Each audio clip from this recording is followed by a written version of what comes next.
Tu es à la recherche d'une vidéo t'expliquant comment acheter des actions pour ton PEA ou ton compte titre? C'est exactement ce que je vais t'expliquer ici. Je vais aussi t'expliquer ce qu'est un ordre parce que je sais que beaucoup se posent la question et à la fin de la vidéo je te donnerai quelques astuces pour essayer de dénicher des actions intéressantes.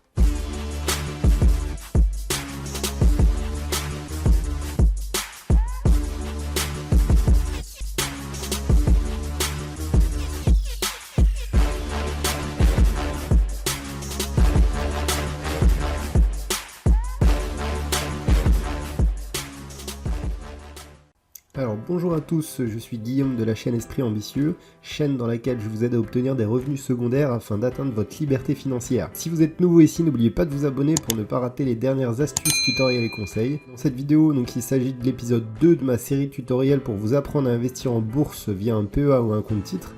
Si ce n'est pas déjà fait, n'hésitez pas à aller voir la première vidéo dans laquelle je vous explique comment ouvrir un PEA.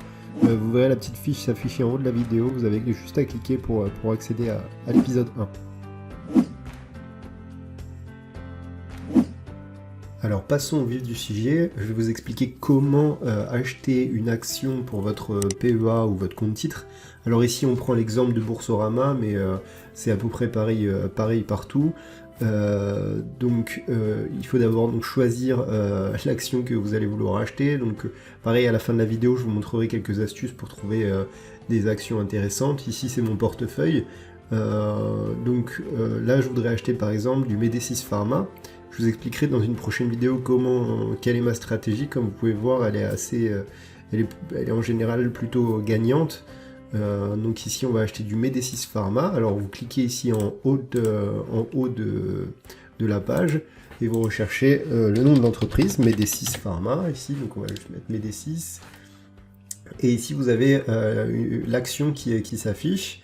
Alors, en général, ça sera Euronext Paris, Euronext, qui est une des principales places boursières européennes. Faut savoir que sur votre PEA, c'est que des actions européennes que vous pouvez acheter. Donc, en général, ce sera Euronext qu'il faudra sélectionner. Donc, cliquez dessus. Donc, ensuite, vous atterrissez sur cette page que je vous avais déjà montré. Et ensuite, si vous voulez acheter directement, vous cliquez sur Acheter. Alors, petit détail avant important, vérifiez bien que l'action est éligible au PEA, puisqu'ici on parle de PEA. Pour un compte titre c'est différent, c'est plus large, il n'y a pas besoin d'être éligible. Donc une fois que vous avez cliqué sur acheter, vous mettez la quantité, ici c'est la quantité d'actions que vous voulez acheter. Alors une action ici on a le prix, elle est à 10,20 €, puisqu'ici on est en euros. Donc si vous voulez par exemple 2 actions, ça vous fera 20,40 €, etc. Donc par exemple moi je veux acheter 2 actions. Donc vous pouvez aussi mettre directement le montant, mais sachez que vous ne pouvez pas acheter une fraction d'action. Vous ne pouvez pas mettre, si je mets ici par exemple 20 €, quand je mettrai acheter, le système me donnera qu'une action. Puisque pour 20 €, je peux couvrir qu'une seule action. Puisque 2 actions, c'est 20,40 €. Donc je préfère moi mettre directement quantité. Ensuite je vais vous expliquer juste après les différents types d'ordres. Je termine juste sur comment acheter une action. Donc là il faut savoir que je tourne la vidéo un dimanche, donc les marchés sont fermés. Les marchés ouvrent que du lundi au vendredi de 9 h à 17 h. On va quand même passer à un ordre, ça devrait fonctionner. Vous voyez là il me l'indique. Donc vous mettez sur valider et ensuite vous avez ici le détail de votre ordre. Moi j'ai dit 2 actions pour un total de 20,40 €. Ici c'est les espèces qui restera sur mon compte PEA, puisque j'avais je crois une trentaine d'euros, quelque chose comme ça. Donc c'est ce qui vous restera ensuite sur votre PEA en espèces. On ne parle pas bien sûr des actions que vous avez, c'est vraiment les espèces qui peuvent vous servir à acheter des actions. Et ensuite vous avez les frais Boursorama qui sont ici. Donc qui sont de 0,49%. Donc vous avez vu, ils sont assez faibles, hein. Ici on parle de 10 centimes pour 2 actions à 20,40 €. Donc voilà pour le récapitulatif. Vous n'avez plus qu'à confirmer. Et voilà, l'ordre est passé. Donc là, mon ordre, donc quand on dit un ordre, c'est un ordre d'achat, c'est pour dire je veux acheter. Donc mon ordre est en attente, puisque comme je vous ai dit, on est dimanche et que les marchés sont fermés. Mais normalement, votre ordre passera directement si vous avez fait un ordre au marché. Donc, alors, qu'est-ce qu'un ordre au marché ? On va passer tout de suite sur les différents types d'ordres. Je vais essayer de vous les expliquer simplement et rapidement.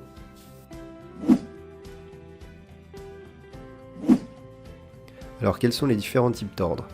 Je vais essayer de vous expliquer l'essentiel en 2 minutes 30, ça va être très concis. Si vous voulez plus de précision ou plus d'exemples, n'hésitez pas à me le dire en commentaire et je vous ferai une vidéo spécifique sur le sujet. Donc avant un petit prérequis, vous devez comprendre ce qu'est un carnet d'ordre. Alors pour rappel, un ordre, c'est quelque chose que vous ordonnez à la plateforme. Vous pouvez lui ordonner d'acheter ou de vendre des actions. Le carnet d'ordre permet donc de voir au moment où vous le regardez l'état de l'offre et la demande, donc de tous les ordres sur l'action que vous regardez. Donc à gauche, vous verrez les ordres des meilleurs acheteurs et à droite les ordres des meilleurs vendeurs, avec la quantité d'ordres et la quantité de titres.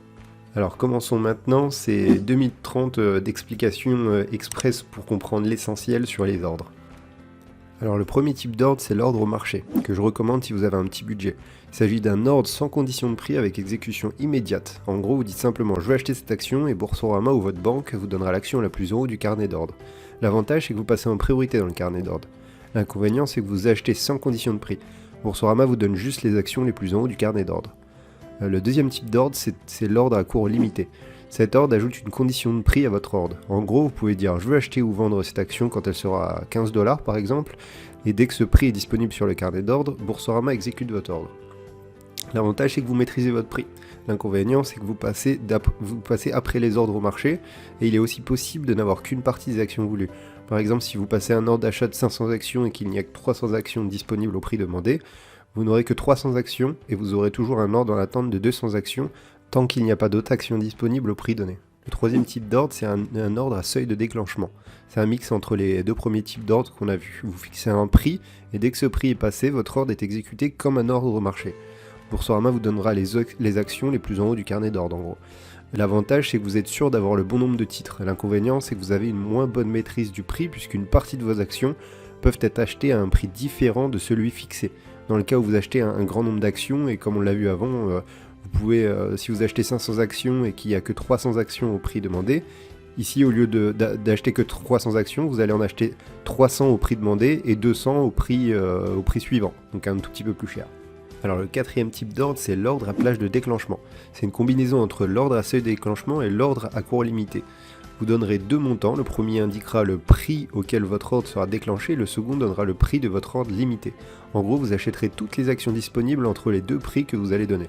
L'avantage, c'est que vous avez une meilleure maîtrise de votre prix d'achat ou de vente comparé à l'ordre à seuil de déclenchement qu'on a vu juste avant, puisque vous pouvez fixer une limite. L'inconvénient, c'est que vous passez après les ordres au marché, donc vous n'êtes pas prioritaire, et il est possible de n'avoir qu'une partie des actions voulues s'il n'y a pas assez d'actions disponibles dans la plage que vous avez indiquée. C'est un peu comme on l'a vu dans l'exemple de l'ordre à cours limité.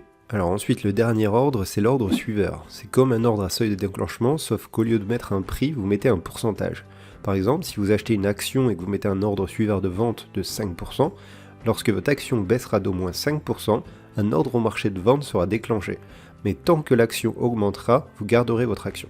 Et voilà, vous savez l'essentiel sur les différents types d'ordres. Alors comme je vous ai dit, c'était assez concis et intense.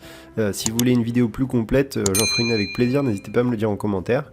Maintenant on va passer sur quelques petites astuces comme je vous ai dit pour dénicher des actions et essayer d'acheter au bon moment. Alors je vais vous donner maintenant 4 conseils pour dénicher des actions et les acheter au bon moment si vous n'y connaissez pas grand chose et que vous n'avez pas forcément le temps ou l'envie de vous former à des analyses. Donc le premier conseil, ça va être de suivre les nouvelles. Alors c'est un peu évident, mais il y a certaines façons de le faire, et donc je vous donne un exemple, un site qui est très utile, c'est le site Zone Bourse. Pour avoir les bonnes nouvelles, n'hésitez pas à aller voir dans Palmarès, et ensuite Actualités les plus lues ou Actualités qui impactent. Ils vont donner les actualités en temps réel qui vont vraiment avoir une importance pour la bourse. Donc ça va vous donner des idées d'entreprise, et maintenant à vous de les lire, etc. Et je vais vous donner ensuite quelques petits conseils pour voir justement si ça vaut vraiment le coup de les acheter ou pas. Mais en tout cas, ça vous donnera déjà un premier aperçu, et c'est vrai que des fois quand on part de zéro, on ne sait pas quelle entreprise regarder. Donc là, ça va vous donner une idée de certaines entreprises à regarder. Alors le deuxième conseil, ça va être de suivre vos propres perspectives pour l'avenir. C'est-à-dire regarder sur le long terme les entreprises qui pour vous ont une vision qui est en lien avec notre futur. sur les énergies vertes, la technologie, la robotique, etc. Donc là, essayez de faire une petite liste vous-même des entreprises dans lesquelles vous croyez. Et ensuite, on va voir sur les 2 prochains conseils, essayer de regarder des éléments financiers pour voir si, oui ou non, c'est le bon moment d'acheter. Une fois que vous avez trouvé vos actions, il faut aller vérifier quelques indicateurs pour voir si c'est le bon moment ou pas. Encore une fois, ici, je m'adresse à des personnes qui n'investissent pas des dizaines de milliers d'euros par mois, parce que dans ces cas-là, il faudrait plus se former sur des analyses graphiques et fondamentales. Là, on reste sur des choses basiques que tout le monde peut faire, et pour des budgets plutôt moyens. La première chose à regarder, que je conseille, qui est simple à voir sur Boursorama, c'est une fois que vous êtes sur la page d'une des actions, ici par exemple je suis sur Carrefour, vous descendez et vous allez voir le consensus des analystes.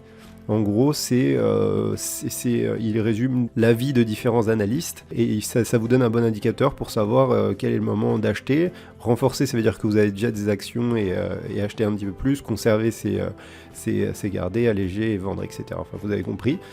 Ici, par exemple, on peut voir que le potentiel, d'après les analystes, est de 23,90% de hausse sur les prochains 3 mois, ce qui est pas mal. Vous pouvez aussi cliquer sur accès au top consensus du secteur service aux consommateurs. C'est pour comparer en fait les concurrents de Carrefour, pour voir comment Carrefour est situé par rapport aux autres. On peut voir que Carrefour ici est situé, est pas mal situé. Et le deuxième indicateur, encore une fois, on va sur des indicateurs basiques et simples à regarder. C'est sur de l'investissement plutôt moyen-long terme. C'est pas faire du trading au jour le jour. Ensuite, donc le deuxième indicateur, c'est l'indicateur PER. Alors c'est ici, juste en dessous, juste au-dessus d'ailleurs, vous avez les dividendes qui peuvent être intéressants pour vous. C'est ce qui est versé chaque année par action. Et donc l'indicateur PER, il indique la cherté d'une action. C'est le rapport entre la valeur d'une action et les bénéfices de l'entreprise. En gros, en dessous de 10, l'action elle est en général sous-évaluée, donc c'est bon signe. Entre 10 et 17, le prix est plutôt bon et plutôt en lien avec les bénéfices de l'entreprise. Entre 17 à 25, l'action est chère et sûrement surévaluée, et au-dessus de 25, c'est synonyme de bulle spéculative ou de fort profit attendu, mais en général, il faut plutôt éviter. Carrefour est plutôt bien situé puisqu'on est autour de 10, et on estime même que d'après le cours de l'action actuel, le PER passera sous la barre des 10 en 2022. Donc sur du long terme, c'est quelque chose d'assez intéressant, surtout que là en ce moment on parle du Covid, donc il y a une correction, on va pas rentrer dans les détails. Donc voilà, c'est les principaux éléments à regarder. Si vous avez un budget plutôt moyen, on parle pas encore une fois de dizaines de milliers d'euros par mois. Et donc voilà, vous avez toutes les bases pour acheter des actions sereinement pour votre PEA ou votre compte titre. N'hésitez pas à mettre un petit pouce bleu si la vidéo vous a plu, ça fait toujours plaisir. N'hésitez pas non plus à vous abonner pour ne rien louper. La prochaine vidéo sera à propos de ma stratégie pour minimiser les risques. Donc n'hésitez pas à vous abonner, ça fait toujours plaisir. Merci à tous.